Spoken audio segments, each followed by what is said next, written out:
ಅಶ್ವತ್ಥ ನಾರಾಯಣನೇ ಉರಿಗೌಡ, ಸಿಟಿ ರವಿಯೇ ನಂಜೇಗೌಡ, ಉರಿಗೌಡ ನಂಜೇಗೌಡ ಬಿಜೆಪಿಗರೇ ಸೃಷ್ಟಿಸಿದ ಪಾತ್ರಗಳು. ಈ ವಿಚಾರ ಇಲ್ಲಿಗೆ ನಿಲ್ಲಿಸಿದ್ರೆ ಒಳ್ಳೆಯದು ಅಂತ ಡಿಕೆ ಶಿವಕುಮಾರ್ ಎಚ್ಚರಿಕೆ ನೀಡಿದ್ದಾರೆ. ನಾವ್ಯಾರು ಹೇಡಿಗಳಲ್ಲ.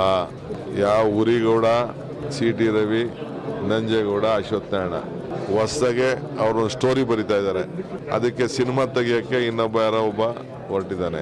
ಇದು ಇಡೀ ಒಕ್ಕಲಿಗ ಸಮುದಾಯಕ್ಕೆ ಮಸಿ ಬಳಿಯುವಂಥ ಕೆಲಸ ಈ ಬಿಜೆಪಿಯ ನಾಯಕರುಗಳು ಮಾಡ್ತಾ ಇದ್ದಾರೆ. ಇದನ್ನು ನಾನು ಖಂಡಿಸ್ತಾ ಇದ್ದೀನಿ. ನಾವು ನಮ್ಮ ಸ್ವಾಭಿಮಾನಕ್ಕೆ ಧಕ್ಕೆ ಬಂದರೆ ಯಾವ ಕಾರಣಕ್ಕೂ ಬಿಡೋದಿಲ್ಲ. ಸ್ವಾಮಿಗಳು ಹೋರಾಟದ ಸ್ವರೂಪ ನಾಯಕತ್ವ ವಹಿಸಬೇಕು. ಅವ್ರು ವಹಿಸಲಿಲ್ಲ ಅಂತಂದರೆ ನಾನು ಒಂದು ಪಕ್ಷದ ಅಧ್ಯಕ್ಷನ ಒಂದು ಕಡೆ ಸೈಡ್ಗೆ ಇಟ್ಬಿಟ್ಟು ನಾನೇ ಈ ವಿಚಾರದಲ್ಲಿ ಹೋರಾಟವನ್ನು ಮುಂದುವರಿಸ್ತೇನೆ. ಕಳಂಕ ತರಲಿಕ್ಕೆ ಪ್ರಯತ್ನ ಮಾಡ್ತಾ ಇದ್ದಾರೆ. ಎಲ್ಲಿದ್ದ ಯಾವ ಉರಿಗೌಡ ಇದ್ದ, ಯಾವ ನಂಜೇಗೌಡ ಇದ್ದ, ಇವರೇ ಉರಿಗೌಡ ನಂಜೇಗೌಡ. ಏನು ಸಿನಿಮಾ ತೆಗೆದುಬಿಡ್ತಾರೆ? ತೆಗಿಲಿ ಸಿನಿಮಾ, ಯಾರು ಬೇಡ. ಇನ್ನೊಂದು ಕಡೆ ಉರಿಗೌಡ ನಂಜೇಗೌಡ ಚರ್ಚೆ ಬಗ್ಗೆ ಮಾತನಾಡಿದ ಕುಮಾರಸ್ವಾಮಿ, ಹುಡುಗಾಟಿಕೆ ಆಡ್ತಿದ್ದವರಿಗೆ ನಿರ್ಮಲಾನಂದನಾಥ ಸ್ವಾಮೀಜಿ ಬುದ್ಧಿ ಹೇಳಿದ್ದಾರೆ. ಇದಕ್ಕಾಗಿ ನಾನು ಶ್ರೀಗಳನ್ನ ಅಭಿನಂದಿಸ್ತೇನೆ. ಇನ್ನು ಮುಂದೆ ನಾನು ಸಹ ಏನು ಮಾತನಾಡೋದಿಲ್ಲ ಅಂತ ಹೇಳಿದ್ದಾರೆ. ನಮ್ಮ ಚುಂಚನಗಿರಿ ಮಹಾಸ್ವಾಮೀಜಿಯವರು ನಿನ್ನೆ ದಿನ ಈ ಹುಡುಗಾಟಿಕೆ ಆಡ್ತಕ್ಕಂಥ ವ್ಯಕ್ತಿಗಳಿಗೆ ಒಂದು ಕರೆ ಕೊಟ್ಟಿದ್ದಾರೆ. ಇದೆಲ್ಲವನ್ನು ನೀವು ಈ ರೀತಿ ಹುಡುಗಾಟಿಕೆ ಮಾಡಿ ಸಮಾಜದ ಮೇಲೆ ದುಷ್ಪರಿಣಾಮ ಬೀರಬಾರದು ಅಂತಕ್ಕಂಥ ಒಂದು ಎಚ್ಚರಿಕೆಯನ್ನು ಕೊಟ್ಟಿದ್ದಾರೆ. ಪರಮಪೂಜ್ಯ ಸ್ವಾಮೀಜಿಯವರಿಗೆ ನಾನು ಅಭಿನಂದಿಸ್ತೀನಿ. ನಿನ್ನೆ ದಿನ ಬಹುಶಃ ಅದಕ್ಕೆ ಅಂತಿಮ ತೆರೆ ಎಳೆದಿದ್ದಾರೆ ಸ್ವಾಮೀಜಿಯವರು. ಅದರಿಂದ ಉರಿಗೌಡಂದು ಆಗಲಿ, ಇಲ್ಲ ದೊಡ್ಡ ನಂಜೇಗೌಡನೋ ಚಿಕ್ಕ ನಂಜೇಗೌಡರು ಅವ್ರದ್ದೆಲ್ಲ ಸದ್ಯಕ್ಕೆ ಈಗ ಚರ್ಚೆ ಬೇಡ. ನಮ್ಮ ಚುಂಚನಗಿರಿ ಉರಿಗೌಡ ನಂಜೇಗೌಡ ವಿಚಾರದಲ್ಲಿ ಸುಮ್ಮನಿರುವಂತೆ ನಿರ್ಮಲಾನಂದನಾಥ ಶ್ರೀಗಳು ಸೂಚಿಸಿದ್ರೂ ಬಿಜೆಪಿ ನಾಯಕರು ತಣ್ಣಗಾಗುವ ಲಕ್ಷಣ ಕಾಣಿಸ್ತಾ ಇಲ್ಲ. ಇದೀಗ ಸಿಟಿ ರವಿ ಮತ್ತೆ ಖ್ಯಾತಿ ತೆಗೆದಿದ್ದು, ಉರಿಗೌಡ ನಂಜೇಗೌಡ ಕಾಲ್ಪನಿಕ ಪಾತ್ರಗಳಲ್ಲ, ನಿರ್ಮಲಾನಂದನಾಥ ಶ್ರೀಗಳಿಗೆ ವಾಸ್ತವ ಮನವರಿಕೆ ಮಾಡಿಕೊಡ್ತೇವೆ ಅಂತ ಹೇಳಿದ್ರು.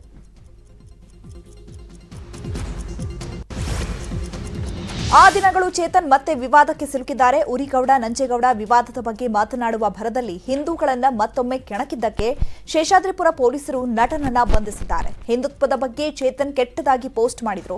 ಇದಕ್ಕೆ ಸಂಬಂಧಪಟ್ಟಂತೆ ದೂರು ದಾಖಲಾಗಿತ್ತು. ಆದ್ರಿಂದ ಚೇತನ್ರನ್ನ ಬಂಧಿಸಿ ನ್ಯಾಯಾಲಯದ ಮುಂದೆ ಹಾಜರುಪಡಿಸಲಾಗಿದೆ. ನ್ಯಾಯಾಲಯ ಚೇತನ್ರನ್ನ 14 ದಿನಗಳ ನ್ಯಾಯಾಂಗಕ್ಕೆ ಬಂಧನಕ್ಕೆ ಒಳಪಡಿಸಿದೆ.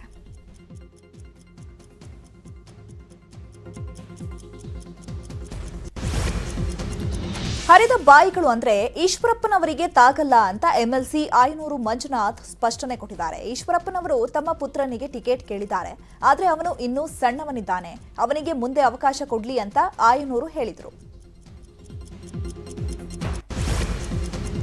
ಕೋಲಾರ ಸುರಕ್ಷಿತ ಅಲ್ಲ ಎಂಬ ವರದಿಗಳಿವೆ, ಹೀಗಾಗಿ ಬೇರೆ ಕ್ಷೇತ್ರ ಆಯ್ಕೆ ಮಾಡಿಕೊಳ್ಳಿ ಅಂತ ಹೈಕಮಾಂಡ್ ಸೂಚಿಸಿದ ಬಳಿಕ ಅಡಕತ್ತರಿಯಲ್ಲಿ ಸಿಲುಕಿರುವ ಸಿದ್ದರಾಮಯ್ಯ ಕೋಲಾರದ ಅಭಿಮಾನಿಗಳನ್ನ ಸಮಾಧಾನ ಮಾಡಲು ಫ್ಯಾಮಿಲಿ ಅಸ್ತ್ರ ಪ್ರಯೋಗ ಮಾಡಿದ್ದಾರೆ. ನಾನು ಹೆಂಡತಿ ಮತ್ತು ಮಗನ ಜೊತೆ ಚರ್ಚೆ ಮಾಡಿ ಗುರುವಾರ ಅಂತಿಮ ತೀರ್ಮಾನ ಪ್ರಕಟಿಸ್ತೀನಿ ಅಂತ ಹೇಳಿದ್ದಾರೆ.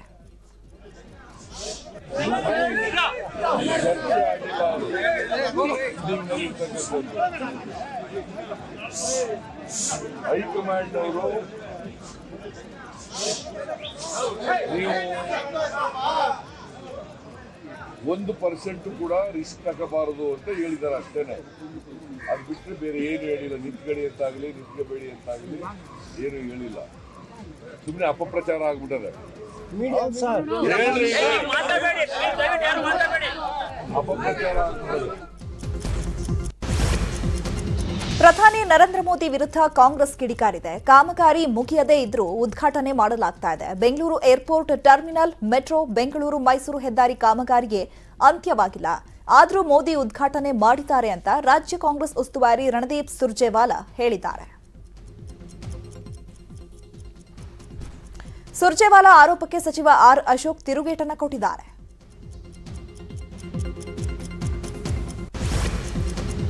ಕಾಂಗ್ರೆಸ್ ಗ್ಯಾರಂಟಿ ಕಾರ್ಡ್ಗೆ ಸಿಎಂ ಬೊಮ್ಮಾಯಿ ಟಾಂಗ್ ಕೊಟ್ಟಿದ್ದಾರೆ. ನಮ್ಮ ಗ್ಯಾರಂಟಿ ಏನಂದ್ರೆ ನಮ್ಮ ಕೆಲಸವೇ ನಮ್ಮ ಗ್ಯಾರಂಟಿ, ಬೋಗಸ್ ಗ್ಯಾರಂಟಿಗಳನ್ನ ನಾವು ಕೊಡಲ್ಲ, ನಮ್ಮ ಕೆಲಸ ಅಭಿವೃದ್ಧಿ, ನಮ್ಮ ಗ್ಯಾರಂಟಿ ಅಂತ ಹೇಳಿದ್ರು. ನಮ್ಮ ಗ್ಯಾರಂಟಿ ಏನಪ್ಪ? ನಮ್ಮ ಕೆಲಸ ನಮ್ಮ ಗ್ಯಾರಂಟಿ. ಬೋಗಸ್ ಗ್ಯಾರಂಟಿಗಳನ್ನು ನಾವು ಕೊಡಲ್ಲ, ಘೋಷಣೆ ಗ್ಯಾರಂಟಿಗಳನ್ನು ಕೊಡಲ್ಲ. ನಾವು ಏನು ಕೆಲಸ ಮಾಡಿದ್ದೇವೆ ಅವುಗಳನ್ನು ಇವತ್ತು ಸಮರ್ಪಣೆ ಲೋಕಾರ್ಪಣೆ ಮಾಡೋ ಮುಖಾಂತರ ನಾವು ಮಾಡಿರುವ ಕೆಲಸವೇ ಅಭಿವೃದ್ಧಿಯೇ ನಮ್ಮ ಒಂದು ಗ್ಯಾರಂಟಿ ಅಂತ ಹೇಳಕ್ಕೆ ಇಚ್ಛೆ. ಚುನಾವಣೆ ಬಂದ ಅಲ್ಲ, ಇದೆಲ್ಲ ಹಿಂದೆ ಕೆಲಸ ಮಾಡಿರೋ ಗ್ಯಾರಂಟಿ, ನಾವು ಮಾಡಿರುವಂಥ ಗ್ಯಾರಂಟಿ, ಜನರಿಗೆ ಮುಟ್ಟಿರುವಂಥ ಗ್ಯಾರಂಟಿ. ಬೋಗಸ್ ಗ್ಯಾರಂಟಿ ಅಂತ ನೀವೇ ದಿವಸ ಪತ್ರಿಕೆಯಲ್ಲಿ ಹಾಕ್ತೀರ. ಇನ್ನು ಕೇಂದ್ರ ಸಚಿವೆ ಶೋಭಾ ಕರಂದ್ಲಾಜೆ ಮಾತನಾಡಿದ್ದು, ಜನರನ್ನು ಮರಳು ಮೋಸ ಮಾಡಲು ಗ್ಯಾರಂಟಿ ಕಾರ್ಡ್ ಹಂಚುತ್ತಿದ್ದಾರೆ, ಕಾಂಗ್ರೆಸ್ ಬರೀ ಸುಳ್ಳು ಭರವಸೆಗಳನ್ನ ಕೊಡ್ತಾ ಇದೆ ಅಂತ ಟೀಕಿಸಿದರು.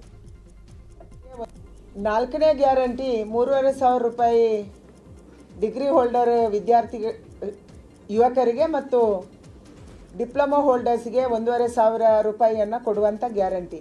ನಾನು ರಾಹುಲ್ ಗಾಂಧಿ ಅವರಿಗೆ, ಕಾಂಗ್ರೆಸ್ಸಿನ ನಾಯಕರಿಗೆ ಕೇಳಕ್ಕೆ ಇಚ್ಛೆ ಪಡ್ತೀನಿ. ಯಾಕೆಂದರೆ ದೇಶವನ್ನು ಸುಮಾರು 60 ವರ್ಷಗಳಿಂದಲೂ ಹೆಚ್ಚು ಆಡಳಿತ ಮಾಡಿದಂಥ ಒಂದು ಜವಾಬ್ದಾರಿಯುತ ಪಕ್ಷ ಅಂತ ನಾವು ಅಂದ್ಕೊಂಡಿದ್ದೀವಿ. ದೇಶದ ಎಲ್ಲ ಕಡೆ ಸುಳ್ಳು ಭರವಸೆಗಳನ್ನು ಕೊಟ್ಟು ಕೊಟ್ಟು ಕೊಟ್ಟು ಇವತ್ತು ಅವರು ಚಿಂಚನಸೂರ್ ಬಿಜೆಪಿ ಹಾಗೂ ಕೋಲಿ ಸಮಾಜಕ್ಕೆ ದ್ರೋಹ ಬಗೆದಿದ್ದಾರೆ. ಬಿಜೆಪಿ ಪಕ್ಷವನ್ನ ತಾಯಿ ಪಕ್ಷ ಅಂತ ಹೇಳಿ, ತಾಯಿ ಮಗನ ಸಂಬಂಧ ಹೇಳಿ ಬಿಜೆಪಿಗೆ ದ್ರೋಹ ಮಾಡಿದ್ದಾರೆ ಅಂತ ಬಿಜೆಪಿ ಮುಖಂಡ ಗಿರೀಶ್ ಮಟ್ಟಣ್ಣನವರ್ ವಾಗ್ದಾಳಿ ನಡೆಸಿದ್ದಾರೆ. ರಮೇಶ್ ಜಾರಕಿಹೊಳಿಗೆ ಮಾಜಿ ಡಿಸಿಎಂ ಲಕ್ಷ್ಮಣ ಸವದಿ ನಯವಾಗಿ ತಿರುಗೇಟನ್ನ ನೀಡಿದ್ದಾರೆ. ನಾನು ಇನ್ನೂ ಎಲ್ಲಿಯೂ ಟಿಕೆಟ್ ಕೇಳಿಲ್ಲ, ಕೇಳಬೇಕೋ ಕೇಳಬಾರದೋ ಅನ್ನೋ ಬಗ್ಗೆ ಜನರ ಅಭಿಪ್ರಾಯ ಪಡೆದುಕೊಳ್ತೇನೆ. ರಮೇಶ್ ಜಾರಕಿಹೊಳಿ ಪ್ರಬುದ್ಧ ರಾಜಕಾರಣಿ ಅಂತ ಪರೋಕ್ಷವಾಗಿ ಟಾಂಗ್ ಕೊಟ್ಟರು. ಶಾಮನೂರು ಶಿವಶಂಕರಪ್ಪ ಎಸ್ಎಸ್ ಮಲ್ಲಿಕಾರ್ಜುನರನ್ನ ಸೋಲಿಸಲು ಬಿಜೆಪಿ ಮಾಸ್ಟರ್ ಪ್ಲಾನ್ ಮಾಡಿದೆ. ದಾವಣಗೆರೆ ದಕ್ಷಿಣ ಮತ್ತು ಉತ್ತರ ಕ್ಷೇತ್ರದ ಮುಸ್ಲಿಂ ಮುಖಂಡರೊಂದಿಗೆ ಬಿಜೆಪಿ ಸೀಕ್ರೆಟ್ ಮೀಟಿಂಗ್ ಮಾಡಿದೆ. ದಾವಣಗೆರೆಯ ಸುಲ್ತಾನ್ ಪ್ಯಾಲೇಸ್ನಲ್ಲಿ ಸಂಸದ ಸಿದ್ದೇಶ್ವರ್ ಸೀಕ್ರೆಟ್ ಮೀಟಿಂಗ್ ಅನ್ನ ಮಾಡಿದ್ದು 1000ಕ್ಕೂ ಅಧಿಕ ಮುಸ್ಲಿಂ ಮುಖಂಡರು ಭಾಗವಹಿಸಿದ್ರು. ಜಿಲ್ಲೆಯಲ್ಲಿ ಅಪ್ಪ ಮಕ್ಕಳದ್ದೇ ಕಾರುಬಾರು ನಡೀತಾ ಇದೆ. ಶಾಮನೂರು ಶಿವಶಂಕರಪ್ಪ ಪ್ರತಿನಿಧಿಸುವ ದಾವಣಗೆರೆ ದಕ್ಷಿಣದಲ್ಲಿ ಅಭಿವೃದ್ಧಿ ಆಗಿಲ್ಲ ಅಂದ್ರು. ಆದ್ರಿಂದ ಈ ಬಾರಿ ಬಿಜೆಪಿ ಬೆಂಬಲಿಸುವಂತೆ ಮನವಿ ಮಾಡಿದ್ರು.